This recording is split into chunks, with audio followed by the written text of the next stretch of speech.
नमस्कार, मेरा नाम है आदित्य चौहान और आप देख रहे हैं इंडिया न्यूज।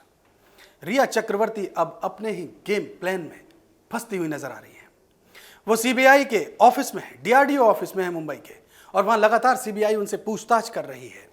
लेकिन जिस वक्त रिया चक्रवर्ती डीआरडीओ ऑफिस में पहुंची, उसी समय सिद्धार्थ पिठानी को सीबीआई की एक टीम सीबीआई के हेडक्वार्टर लेकर के गई। मुंबई में जो सीबीआई का हेडक्वार्टर है वहां लेकर के गई। आखिर सिद्धार्थ पिठानी को डीआरडीओ ऑफिस से मुंबई सीबीआई हेडक्वार्टर ले जाने की वजह क्या थी? दोस्तों, इस वजह को भी समझाएंगे, लेकिन उससे पहले जरा समझिए कि रिया चक्रवर्ती की आज की बॉडी लैंग्वेज क्या है।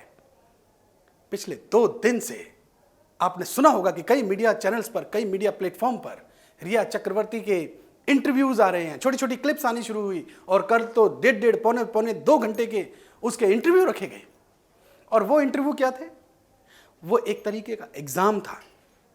वो दोस्तों ऐसा एग्जाम था जिसमें स्टूडेंट को क्वेश्चन पेपर पहले ही थमा दिया गया और उसने उनके आंसर रट लिए, और रटने के बाद उनके आंसर अपनी सलाहियत से दिए। ये ऐसा इंटरव्यू था जिसमें कतई क्रॉस क्वेश्चन नहीं हुए।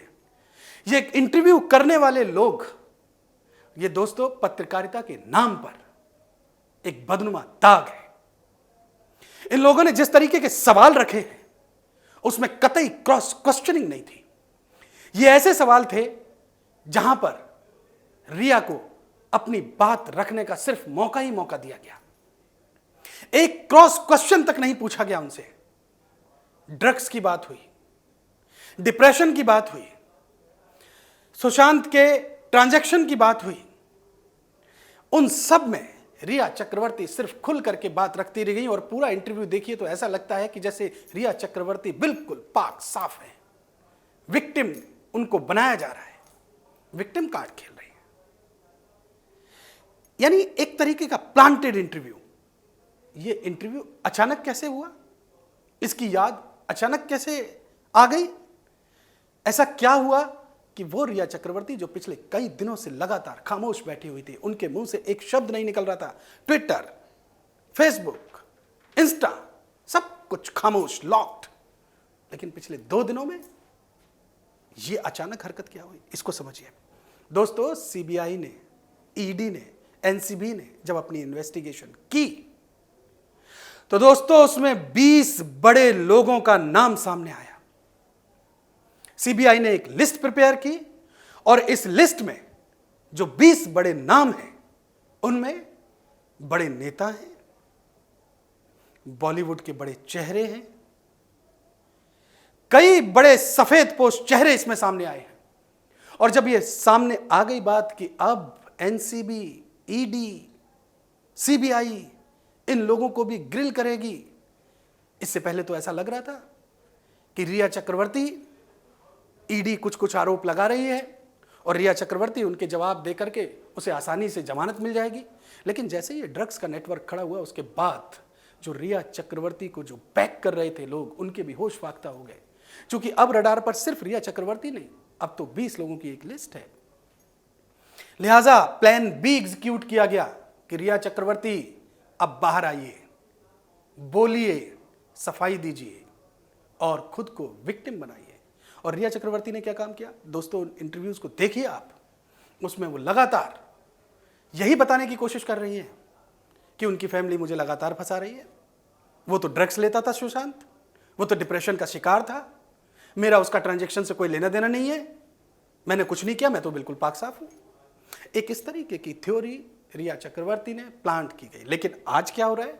आज रिया चक्रवर्ती से वो मीठे मीठे सवाल नहीं पूछे जा रहे, उनको ग्रिल किया जा रहा है। सीबीआई लगातार उनसे पूछताछ कर रही है, और रिया चक्रवर्ती जो अब तक प्लान बना करके बैठी थी उसको फेल किया जा रहा है। वो प्लान अब फेल होगा, और उसे फेल करने वाला कोई और नहीं बल्कि उन्हीं के अपने गैंग के लोग हैं। सिद्धार्थ पिठानी। दोस्तों, सिद्धार्थ पिठानी पिछले 8 दिन से सीबीआई लगातार उसे अपने ऑफिस बुला रही थी, सीबीआई लगातार उससे पूछताछ कर रही थी। कल एक मीडिया चैनल ने उसे पकड़ा, उससे सवाल किए। सिद्धार्थ पिठानी ने कहा कि सुशांत को इंसाफ जरूर मिलेगा।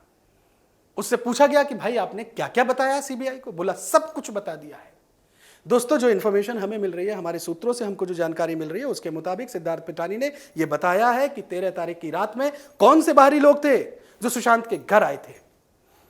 सुशांत के यहां 8 तारीख को क्या हुआ वो सब कुछ उसने उगला है। 14 तारीख की सुबह क्या क्या हुआ सिद्धार्थ पिठानी ने सब कुछ बताया है। सिद्धार्थ पिठानी वो शख्स है जो 8 से लेकर के 14 तारीख के बीच लगातार सुशांत के घर पर रहा था। उसे सब कुछ पता है, क्योंकि सब कुछ उसकी आंखों के सामने हुआ है।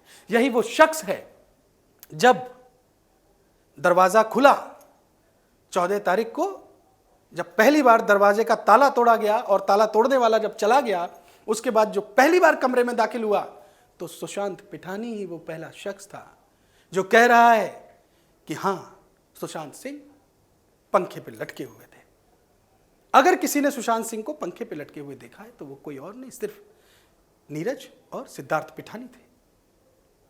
दोस्तों, सिद्धार्थ पिठानी ने जो इंफॉर्मेशन हमें मिली है, जो सूत्रों से हमें जानकारी मिल रही है, उसके मुताबिक सिद्धार्थ पिठानी ने सब कुछ उगल दिया है और बहुत प्रबल संभावना है इस बात की कि सिद्धार्थ पिठानी इस केस में सरकारी गवाह बन सकता है।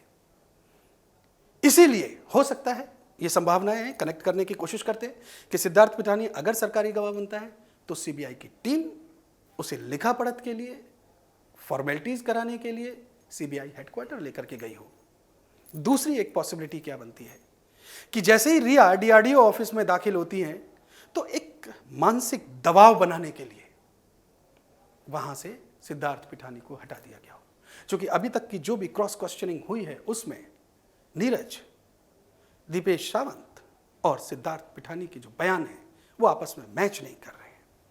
शोभिक चक्रवर्ती के बयान मैच नहीं कर रहे हैं। यानी अब सच्चाई लगभग सामने आ चुकी है और रिया सीबीआई के सामने है। बहुत जल्द इसकी कड़ियां अब खुलने वाली हैं।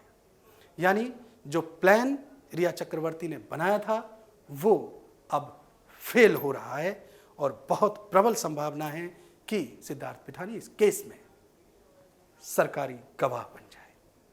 ये जानकारी, ये वीडियो आपको कैसा लगा जरूर कमेंट कीजिए। इस नई जानकारी को आप फौरन शेयर कीजिए, हमारे चैनल को सब्सक्राइब कीजिए। बहुत शुक्रिया।